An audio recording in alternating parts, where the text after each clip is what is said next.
Hi, everyone. Welcome to my podcast series, Taking Wellness and Fitness to a New Level. I'm Dr. Jane Montero, and I have been in art education since 1989. This podcast is an outgrowth of the Michigan Art Education Association Wellness and Fitness seasonal digital news publication I created last winter to bring our members together in a community of inspired art educators. In today's episode, titled Relishing Retirement, I am delighted to have my colleague and friend, Dr. McComb. Before we get started, just a bit about Cam. Cam worked 40 years as an art educator, helping children, teens, and pre-service teachers cultivate the creative spirit. With a PhD from Pennsylvania State University, Dr. Cam published several articles, gave numerous presentations, and created a podcast series, Engaging Process, focused on helping others understand artistic thinking. The National Art Education Association named her National Art Educator for 2023, and Eastern Michigan University acknowledged her meritorious service, awarding her Emerita faculty status in 2025. In retirement, Dr. Cam hones her skills as a lino-cut printmaker and splits her time between home and the lake. So without further ado, let's get started. Welcome, Cam. How are you doing today? Oh, Jane, thank you. I'm doing really well. It's really sunny today and the temperatures are nice. So I know. it's a grand day. So it's wonderful to be with you today. And we've made it, and thank you for being here. So I'm going to start by asking you a few questions. And to begin with, how many years have you been retired? Yeah, let's take the S off that question and just say how many year. Yeah, I just completed my first year. And in fact, I've been sitting in on a class at Eastern because since I'm retired, I can do that. And as students are hurrying, this is finals week on campus, and I'm showing up to help with the critique and all, but I don't have to be graded. I don't have to teach. I just show up and enjoy the process. So, Yeah, yeah, first year, and it feels good. that's awesome. That is so great. So let's jump back to a little bit about when you were teaching. What Yeah. did you love most about teaching art education? Oh, oh my gosh. I've really I've been thinking about this question because I taught for 40 years, Mm, and so you really have to love something to stick with it that long. yeah. And I would say my love for art education takes two directions. One is student-centered and one is as a professional. And Hmm. so when I say student-centered, um, like any art teacher who loves their job, like I love it when I see a student grapple with an idea and the light bulb turns on. That Hmm. aha, like they just scurry away. Like they're Hmm. so Hmm. excited to go get to work because they figured it out. And then I like being there to witness when a young person really starts to understand that they're capable of doing more than they ever expected of themselves. Hmm. And that's where, as art educators, we get to teach students how to use tools and materials, and we can introduce them to materials that they've never even seen before. Hmm. And they'll initially feel inadequate. Hmm. And once we show them and give them some encouragement and help them see how it could relate to their ideas, like they just push themselves. And like I really enjoyed making students feel more capable. And Hmm. then once you make them feel more capable, they're really able to express themselves in much richer, deeper ways, Hmm. right? You don't get those superficial responses to ideas because they're limited by their techniques. They Hmm. really can go deeper. And then as a profession, oh my gosh, like art education has got to be one of the most flexible disciplines out there, right? Like I started as an elementary teacher, I worked at the middle school, I worked at the high school, I taught at the college, I've worked with colleagues that were in the museums. Like there's art educators working in a lot of different sectors of the world. And so if you get tired of one area or your expertise grows, like you can just hop to another lane. Hmm. I also love the community. Like we're an inclusive group of people. Like they Hmm. didn't have to invent the DEI acronym.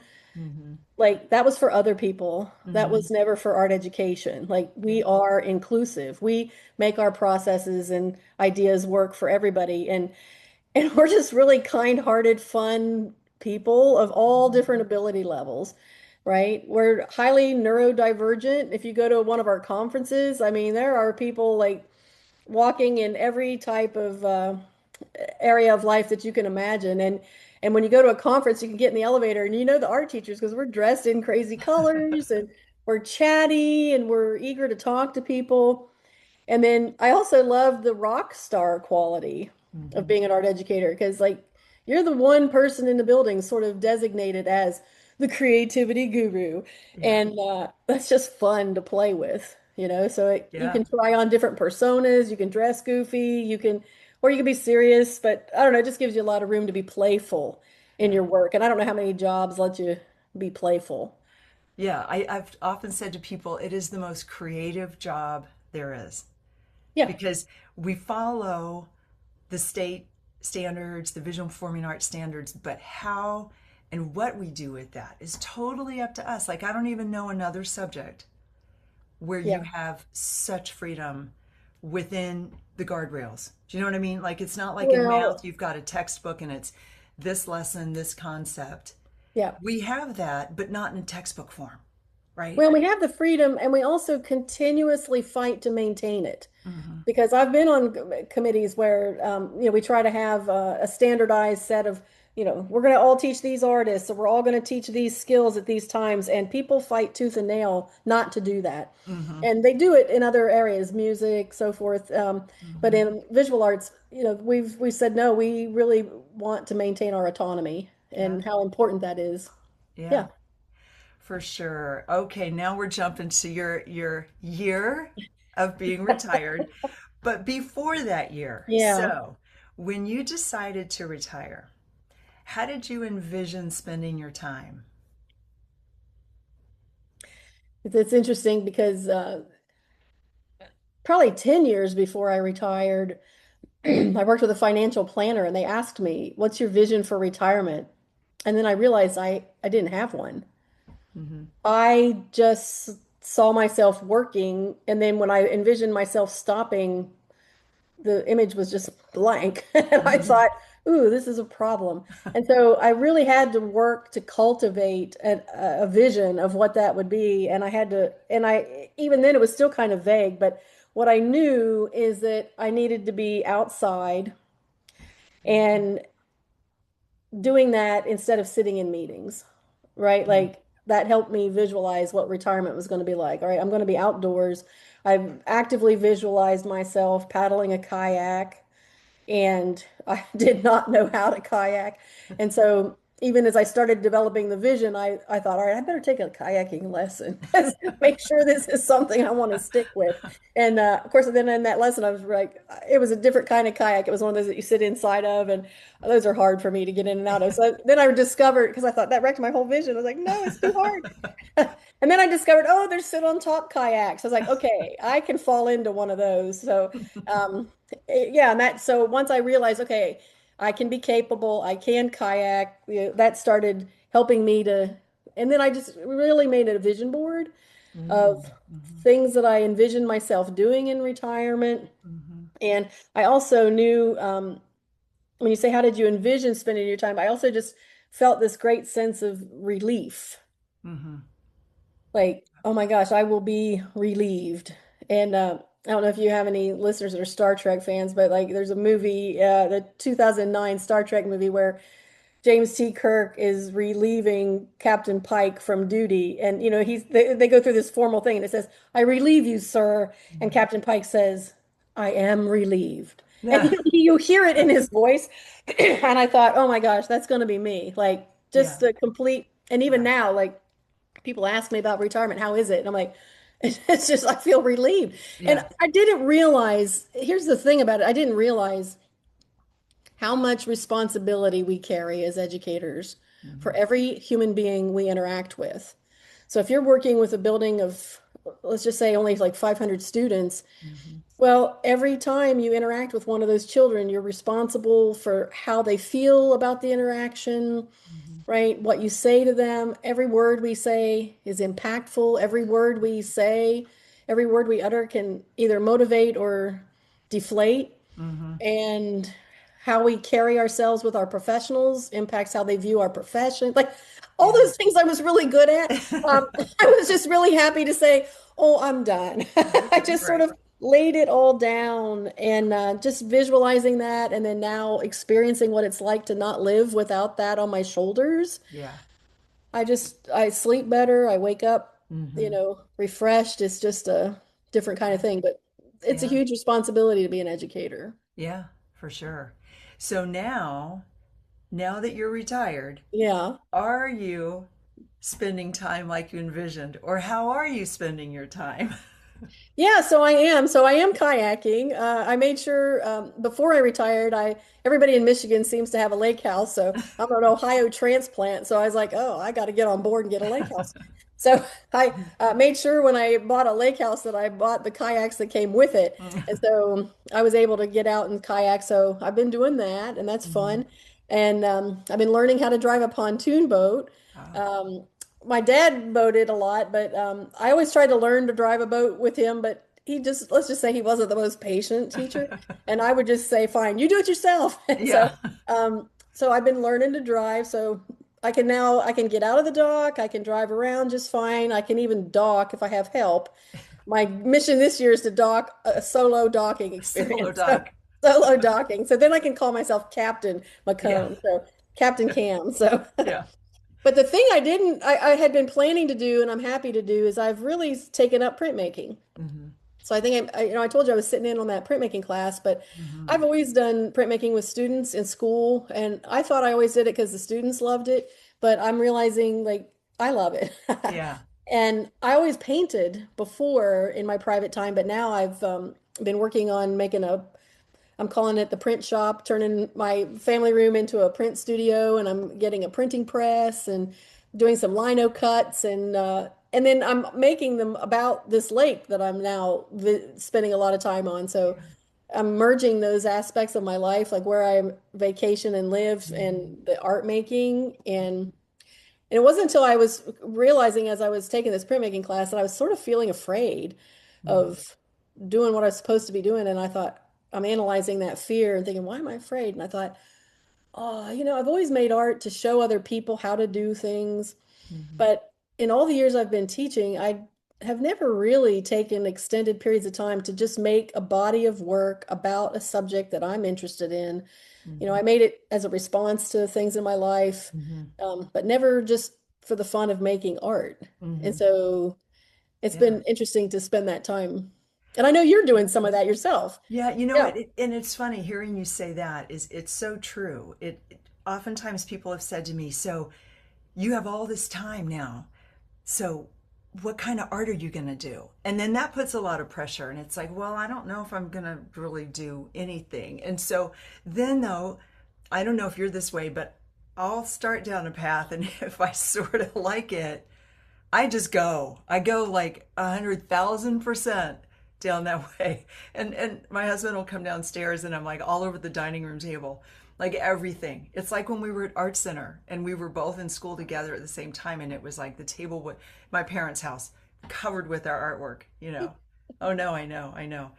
So sticking with you being retired, I know your printmaking is bringing you a lot of joy. Yeah. What has been the most fulfilling so far? Has it been that or has it been something else? Yeah. I would say there's that. So I'm building some community around that, which is Mhm. helpful. And then being over at the lake, so I have the house in town and the lake's just an hour away. So it allows me to spend a lot of time at the lake.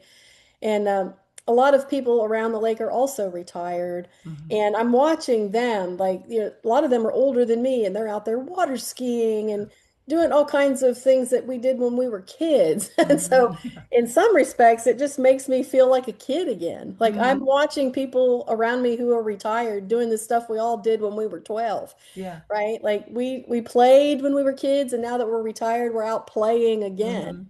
Mhm. And that just really makes me feel really satisfied. And I'm able to read, to just Yeah. sit in the sunshine and read a book but then I don't feel pressured to have to cram it in. Uh, Right. I can read and if I something comes up and I want to do something else, then I go and I do that thing, you know? I know there is so much freedom. I mean, I mean, like you do have a bit of a schedule of being at the lake house on the weekend and then your other house the rest of the week. And that may change as you go through the seasons. I mean, are you thinking you're going to spend more time at the lake house now that it's summer, or are you Yeah, going to there's keep more to your, do in the summer. I can be in the water, and especially you want to be in the water when it's so hot. mm-hmm, You know, once it hits it up in the 80s, you just yeah, don't, you don't, otherwise you're trapped in the air conditioning of your right, house where here I can be, and it gets windy on the lake, so I can be outside still and yeah, not be suffering from the heat.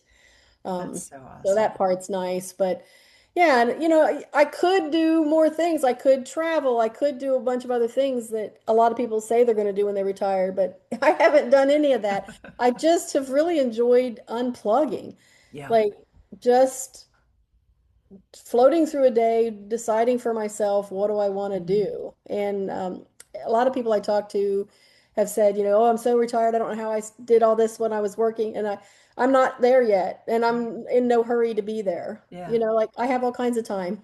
Yeah. If you show up on my doorstep and want to go do something, I'm free. And Yeah. I'm really intentionally trying not to block myself because I don't want to Mm-hmm. live the life I was living when I worked all those years. Right. I want to live at a different pace. Yeah, exactly. And so I've been That's really yeah. protecting that. It's the pace, it's so the school bus comes down our street. Yeah. And so my old way was I would always have to leave before the school bus came down the street. That was like my time clock. So now it's great because now my new rule is I do not get out of bed until after 6:30. Because for 36 years I was getting out of bed at 5:45.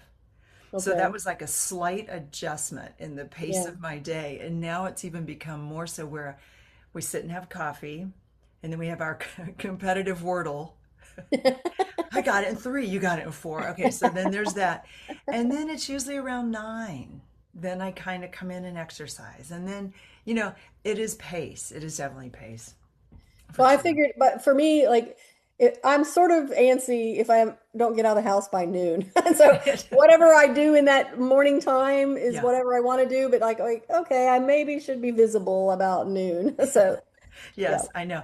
Scheduling doctor's appointments. They'll go, we have a time at 8 o'clock. No, not 8 o'clock. Do you have anything Yeah. around 10? Yeah, that's what. Right. That's right. So we're going to wrap things up here with a couple final questions. So, what words of encouragement would you like to share with art educators who are just beginning their careers? That's part one. Yeah. Well, I would say, for folks beginning, to connect to my answer before, like this is a highly flexible field. And so I would just go into it with your eyes wide open and don't settle on one particular grade level too soon. So if you're pre-service, Mhm. be willing to the entire field of K to 12 because you just don't know where your job offer is going to come. And if you're in a job situation and you're not happy, don't assume it's because you don't like teaching art. Mhm. It's also very likely that maybe you would be better at a different grade level, or Mhm. maybe you just haven't found the right education community. Mhm. Every school system has its own vibe, and are they advancing the kind of ideals that you're interested in, Mhm. or not? So you can hop school districts, and it's easier to hop school districts in your first 5 to 8 years Yeah. because usually the experience you have travels with you Mhm. after you've been teaching 8 years. Then if you decide to go to another school district, you might not get all of your same years of experience Mhm. credited towards your pay scale. So, be willing to be flexible in those first years. Yeah, Yeah. that's great advice for sure. And then the flip side is, what words of encouragement would you like to share with those leaning towards retirement? Yeah, if you need help, get a friend to push. Just go. And I called it practicing for retirement. So like if you're already thinking about retirement, that means you actually want to. You're just not sure if you can handle it just yet. So, Mhm. right, meet with your financial people, and if you're financially secure, then what's it going to take? So for me, it took getting the lake house. Like I Mm-hmm. thought, well, I'll get a lake house and I'll enjoy that for a few years before I retired. And then once I got the lake house, I was like, I'm out of here. Like I just realized like that's where I want to be. And Mm-hmm. so it helps to have something that you're already stepping toward. Mm-hmm. And then it makes deciding to retire a lot easier. But Yeah. um, and the other thing is like life's short. I Mm-hmm. lost both my parents in their 60s. Mom Mm-hmm. was 60, dad was 69. I Mm-hmm. can't assume. I'd like to, shooting for 100, but I'm 63. I'll be Mm-hmm. 63 in June, and I can't assume I'm going to live past this decade. So, Mm-hmm. how do I want to spend it? Do I want to spend it working all the time, or do I want Right. to be able to say, yeah, she was that woman that was out there kayaking all the time? Yeah. Like that's the woman I want to be. Yeah. So, No, that's great advice don't on wait, do both it. ends. Yeah. That's right. And then finally, now it's your turn. Is there anything you wanted to share thinking about our Michigan Art Education Association members or just in general? Anything you wanted to share about being retired? Yeah, I would say two things if I to folks listening is that it's just never too late to set your life onto a different path. So, if you know somebody who wants to be an art teacher, or if you've been an art teacher and you decide you want to do something else, or if you're ready to retire, whatever. Um, Sometimes in society we think we're supposed to do something by a certain age, and as you live longer and meet more people, you realize there is no norm. Mm-hmm. People live all kinds of really wild and creative lives, and so don't assume you're on a particular path. You are the one who forges that path. Mm-hmm. And then the other thing is to remember that community is created. It's easy to sit back and go, well, I just don't have a good community. Mm-hmm. Okay, what are you doing about it? Mm-hmm. I've been in a position where I've had really great cohesive communities where my principal or my curriculum director really helped to create those environments. And I'm grateful that I had those people. But I've Mm-hmm. also had people, places, and times in my life where I felt I didn't have community and I was able to help uh, create one. Mm-hmm. And I know Mm-hmm. NAEA is really great about that. Mm-hmm. When I went to higher ed, I was finding it challenging and going to the School for Art Leaders. That Mm-hmm. really helped me um, understand that the power to create communities in my hands. Mm-hmm. And what am I going to do to take that leadership role? And so the beauty is now I'm doing that in retirement. Like I'm Yeah. finding these little pockets of people that are interested in the same things I am. Even when I Mm-hmm. kayak, I go out and there's like four of us that go out at the same time and we Oh, all go that's great. together. I'm not That's out there great. doing it by myself. And Yeah. that it's okay to reach out and ask other people to join you because there's Mm-hmm. likely other people interested in what you are. For sure. Yeah. Those are great words. Thank you, Cam. Oh my gosh, Jane, You thank are such you. an inspiration, always have been, and continue to be.